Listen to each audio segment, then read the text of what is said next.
ఈ బీచ్ చాలా అనువైన ప్రాంతం. ఇక్కడ తాడు కూడా ఏర్పాటు చేశారు. తాడు వరకు ఇక్కడ సేఫ్ జోన్. కొంచెం తాడు దాటి వెళ్తే వాళ్ళు పిలుస్తుంటారు లోపలికి వెళ్ళొద్దని కూడా. బీచ్ చూసుకున్నారు కదా, చాలా అద్భుతంగా ఉంది. దీనికి బ్లూ ఫ్లాగ్ సర్టిఫికేట్ కూడా దక్కింది. మనకి ఇక్కడ ఋషికొండ కూడా కనబడుతుంది. బ్లూ ఫ్లాగ్ సర్టిఫికేట్ అంటే ఇది పర్యావరణ హిత ప్రమాద రహిత బీచ్లకు ఇచ్చే సర్టిఫికేట్. దీన్నే బ్లూ ఫ్లాగ్ సర్టిఫికేట్ అంటే. ఇక్కడ ఆల్సో చూస్తారు కదా, మనం బీచ్లో సారీ కూడా చేయవచ్చు.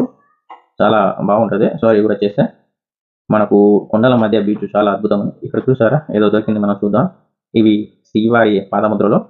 ఇలాంటివి ఇక్కడ బీచ్లో అరుదుగా దొరుకుతుంటాయి. అప్పుడప్పుడు మనం ఇక్కడ బీచ్లో చూసుకున్నట్లయితే ఇక్కడ చిన్నవాళ్ళు పెద్దవాళ్ళు కేరింతలతో ఆడుకుంటున్నారు. ఈత కొట్టడానికి అనువైన ప్రాంతము. ప్రమాదాలు జరిగే సంఘటనలు కూడా చాలా తక్కువ. ఎప్పటికప్పుడు పర్యవేక్షిస్తుంటారు. సీసీ కెమెరాల్లో కానీ పోలీస్ కంట్రోల్ రూమ్ కానీ ఇక్కడ ఉంటుంది.